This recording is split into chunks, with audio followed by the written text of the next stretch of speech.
Jeremy's Dreidel by Ellie Gellman, illustrated by Maria Mula. Jeremy read the poster at the Jewish Community Center, then added his name to the sign-up sheet. Dreidel Workshop, Monday at 4 p.m. Bring your own ideas. When he arrived at the art room on Monday, Jeremy recognized Abby, who used to be in his carpool. She was carrying a box of paper towel tubes and old magazines. David, a friend from swimming class, was looking through a book. "Look at this," he called to Jeremy. "It's a black and white top that turns colors when you spin it. Do you think I can make a dreidel like that?" "Sure you can," said a friendly voice. "I'm Miriam, your workshop leader." Everyone found seats around the table. "Before we start, what do you know about dreidels?" Miriam asked. Adam spoke first. "It's a top we spin on Hanukkah." "It has 4 Hebrew letters on it," Jeremy added. Nun, Gimel, He, and Shin. They stand for Nes Gadol Sham. A great miracle happened there. "That's right," Miriam smiled. Hanukkah celebrates the victories of the small Maccabees army over the huge army of Antiochus. That was a miracle. "There was another miracle," said Jacob. "When the Maccabees lit the temple menorah, a tiny jar of oil lasted for 8 whole days. That's why we light candles for 8 days." "My name is Urit, and I was born in Israel," said a girl with short, curly hair. "We call a dreidel a sevion. The letters of my sevion from Israel are different. They stand for a great miracle happened here." "Now let's see what you all brought," Miriam said. Abby emptied her bag. "I want to make my dreidel from recycled materials," she said. Jacob had brought an old music box to make a singing dreidel. Matthew wanted to use a rubber ball so his dreidel would bounce. "What do you need for your dreidel?" Miriam asked Jeremy. "Just clay," he said. "Do you want to look through my science book for a more interesting idea?" David asked.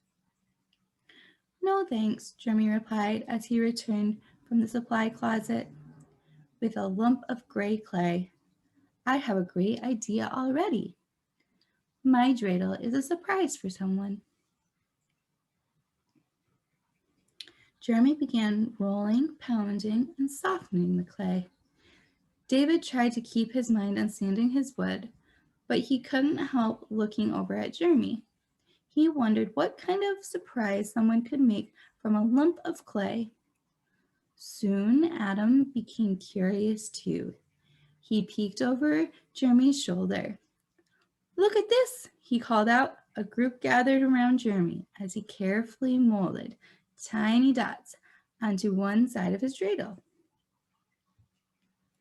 "What's that?" asked Jacob. "A secret code?" Jeremy looked up. He was used to explaining. "The dots are called Braille. It's a way of reading for blind people. The group of dots is a nun." "I know about Braille," said Sally. "Blind people can't see the letters on a piece of paper, but they can feel dots with their fingers. The dots stand for letters, numbers, and words." "Who do you know who is blind?" Adam asked Jeremy. "It's for my dad," Jeremy answered. "But your family doesn't have a guide dog," said Abby. "Not all blind people have them," Jeremy answered patiently. "My dad uses a cane, so he doesn't bump into anything.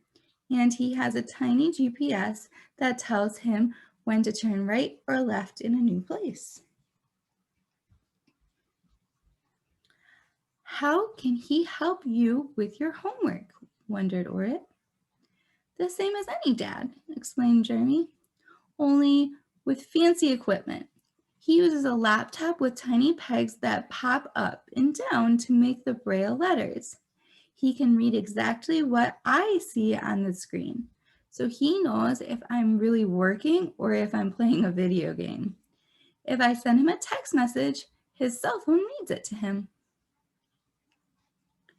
But what does he do all day? Matthew wondered. He goes to work just like your mom and dad, Jeremy said. And in his free time, he sings in the JCC choir. He loves to read. Sometimes he reads in Braille and sometimes he listens to audiobooks. But when I come over to play, he always says hi and knows who I am right away, David insisted. Besides, he doesn't look blind. Blind isn't how you look, it's how you see, Jeremy said. He was starting to get impatient. And Dad knows all my friends' voices. He's a really good listener. Jeremy was relieved when Miriam said it was time to put the art supplies away.